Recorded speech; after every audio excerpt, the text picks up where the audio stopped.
आदाब नाज़रीन कराम, आज की कुछ अहम खबरों के साथ मैं फरहा जबीन आपकी खिदमत में हाजिर हूँ। आम लोगों के लिए राहत की खबर। कोविड-19 से मुतालिक तमाम पाबंदियां 31 मार्च से हटा दी जाएंगी। अलबत्ता मास्क और सोशल डिस्टेंसिंग का कानून रहेगा बरकरार। 5 रियासतों में इलेक्शन खत्म होते ही पेट्रोल और डीजल की कीमतों में उछाल। सहाफ़ी के साथ बदसलूकी मामले में सलमान खान को अदालत ने भेजा समन। तो आइए नाजरीन बढ़ते हैं खबरों की तफसील पर।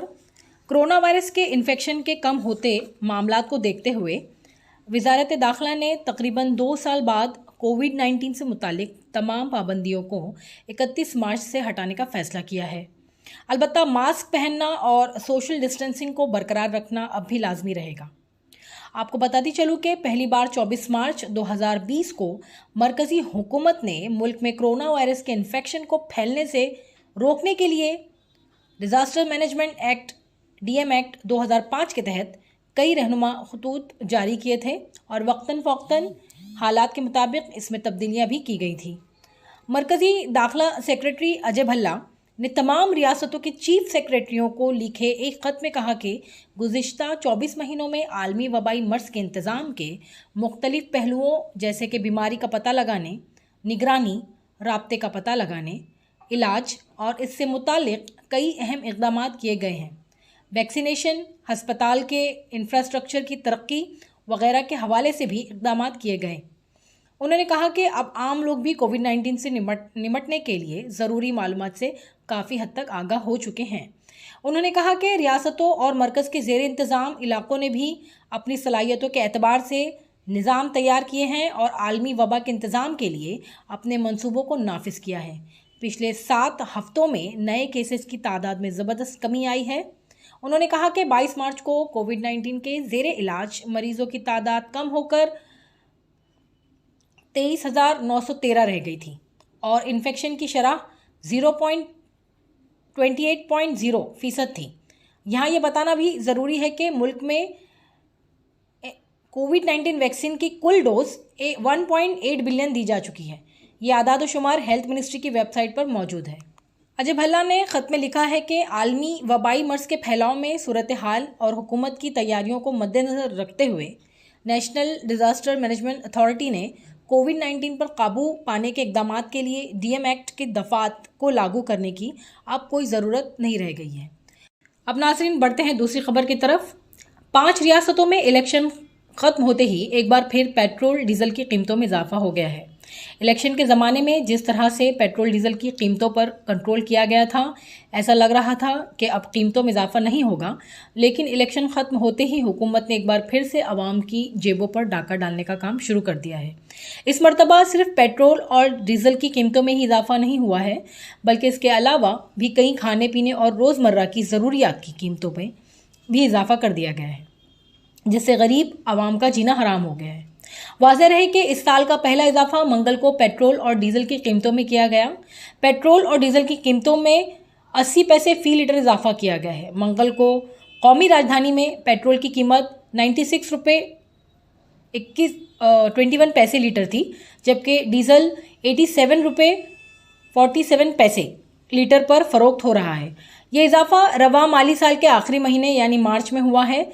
ईंधन के अलावा बाज़ दीगर अशिया और आम ज़रूरत की मसनूआत की कीमतों में भी इजाफा हुआ है। आइए जानते हैं किन किन अशिया की कीमतों में इजाफा हुआ है। पैक दूध भी महंगा हो चुका है नाजरीन। अमूल, मदर डेयरी और पराग जैसी कोऑपरेटिव दूध यूनियनों ने अपने दूध की कीमत में 2 रुपये फ़ी लीटर इजाफा कर दिया है। मध्य प्रदेश में भी सांची मिल्क कोऑपरेटिव फेडरेशन ने भी कीमतों में इजाफा किया है, लेकिन सांची ब्रांड के दूध की कीमत में 5 रुपये फ़ी लीटर का इजाफा किया गया है। एलपीजी की कीमतों में भी इजाफा हुआ है। खबर रसा एजेंसी पीटीआई के मुताबिक मंगल को घरेलू खाने पकाने वाली गैस या एलपीजी की कीमतों में भी इजाफा किया गया।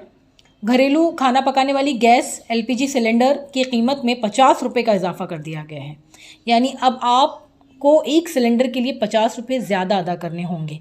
ताज़ा तरीन कीमत में इजाफे के साथ दिल्ली और मुंबई में एलपीजी सिलेंडर की कीमत 949 रुपये 50 पैसे हो जाएंगी, जबकि कोलकाता में इसकी कीमत 976 तक पहुंच जाएगी। साथ ही चेन्नई में खाना पकाने की गैस के लिए 965 रुपये 50 पैसे और लखनऊ में 978 रुपये 50 पैसे अदा करने होंगे। बता दें कि इससे कबल घरेलू एलपीजी की कीमत में 6 अक्टूबर 2021 को इजाफा किया गया था। पेट्रोल की अगर बात की जाए नाजरीन, तो पेट्रोल डीजल की कीमतों में तकरीबन 4 माह बाद इजाफा हुआ है। तकरीबन 137 दिनों के बाद पेट्रोल डीजल की कीमतों में इजाफा किया गया है। आलमी सतह पर खाम तेल की कीमतों में इजाफे की वजह से ऑयल मार्केटिंग कंपनियों को ये कदम उठाना पड़ा है। सीएनजी की कीमतों में इजाफा भी किया गया है। कारों और दीगर गाड़ियों में ईंधन के तौर पर इस्तेमाल होने वाली कंप्रेस्ड नेचुरल गैस यानी सीएनजी की कीमतों में भी इजाफा किया गया है। 8 मार्च से दिल्ली में सीएनजी की कीमत 50 पैसे फ़ी किलो का इजाफा किया गया है। एनसीआर में ये इजाफा 1 रुपये फ़ी किलोग्राम है। अलावा अब आपको मैगी नूडल्स के लिए भी ज़्यादा कीमत अदा करनी पड़ेगी। मैगी नूडल्स बनाने वाली कंपनी नेस्ले ने इस माह इसकी कीमत में 2 रुपये इजाफा किया, फ़ी पैक इजाफा किया है। मैगी नूडल्स का पैक जो पहले 12 रुपये में दस्तयाब था, अब आपको 14 रुपये में दस्तयाब होगा। बड़े पैक के लिए सार्फिन को अब 3 रुपये मज़ीद अदा करने होंगे। इसके साथ नेस्कैफ़े क्लासिक, ब्रू और ताजमहल की कीमतों में भी इजाफा किया गया है। अब देखते हैं अगली खबर नाजरीन। अदाकार सलमान खान की मुश्किलें फिर से बढ़ी हैं। एक रिपोर्टर के साथ बदसलूकी मामले में सलमान खान और उनके बॉडीगार्ड नवाज शेख उर्फ शेरा को अदालत ने समन भेजा है।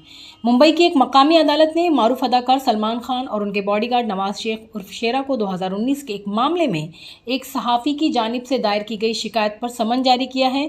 मेट्रोपॉलिटन मजिस्ट्रेट आर खान ने मंगल को अपने हुक्मनामा में कहा कि केस के सिलसिले में दर्ज की गई पुलिस शिकायत में उनके खिलाफ ताज़ीरात हिंद की दफ़ा 504 यानी अमन की खिलाफ वर्जी पर उकसाने के इरादे से गुस्सा करना और 506 यानी मुजरिमाना धमकी के तहत इल्ज़ामात आयद किए गए हैं। अदालत ने अदाकार सलमान खान और उनके बॉडीगार्ड नवाज शेख उर्फ शेरा को समन जारी करते हुए 5 अप्रैल की तारीख तय की है। सहाफ़ी अशोक पांडे ने अपनी शिकायत में सलमान खान और शेख के खिलाफ मुजरिमाना कार्रवाई शुरू करने का मुतालबा किया है। पांडे ने इल्ज़ाम लगाया कि अदाकार सलमान खान ने मुंबई की सड़क पर साइकिल चलाते हुए उनका मोबाइल फ़ोन छीन लिया जब कुछ मीडिया वाले उनकी तस्वीर ले रहे थे। पांडे ने शिकायत में कहा कि अदाकार सलमान खान ने उनके साथ बहस की और उसे धमकी दी। अदालत ने इससे कबल डीएन सिटी पुलिस को मामले की तहकीकात करके रिपोर्ट पेश करने की भी हिदायत की है। अदालत ने मंगल को अपने हुक्म में कहा कि केस के शवाहिद और पुलिस की तफ्तीशी रिपोर्ट मुल्ज़मान के खिलाफ कार्रवाई शुरू करने के लिए काफ़ी हैं। समन के इजरा का मतलब है किसी शख्स की तरफ से दर्ज कराई गई शिकायत की बुनियाद पर मेट्रोपॉलिटन या जुडिशल मजिस्ट्रेट के सामने फौजदारी कार्रवाई का आगाज़। इसके बाद मुल्ज़िम को अदालत में पेश होना होगा।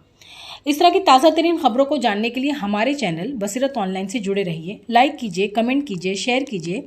हमारे फेसबुक पेज को लाइक कीजिए, हमारे ट्विटर हैंडल को फॉलो कीजिए। शुक्रिया। खुदा हाफ़िज़।